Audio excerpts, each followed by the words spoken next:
mbokk yi on s'est beaucoup battu pour un projet te projet boobu mooy sauver le Sénégal ay at juróom-ñeenti at ñuy xeex joxuñu nit xaalis. mes chers internautes yéen ñi safoo di seetaan les talibé Sonko TV dalati leen nag jàmm ci xibaar Cheikh Bara Ndiaye nag ginnaaw ba na ko yóbbee fa nga xam moo di hôpital principal urgence moom nag Issa mooy war réanimation ba Issa bi naal kenn mënu ko rek teg bët moom mii di Cheikh Bara Ndiaye ak wér gi yaramam daal moo ngi gën rek di jéggi doyoo moom mii di Cheikh Bara Ndiaye ñuy wax nag ni daal nekkati bërki démb sax ki nga xam moo di Serigne Mountakha daal yónni woon na ndaw sax pour rek mu dem seeti ki nga xam moo di Cheikh Bara Ndiaye pour rek mu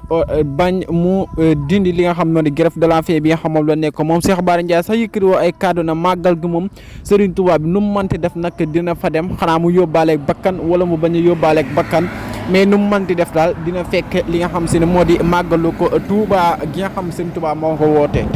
mbokk yi on s'est beaucoup battu pour un projet te projet boobu mooy sauver le Sénégal ay at juróom-ñeenti at ñuy xeex joxuñu nit xaalis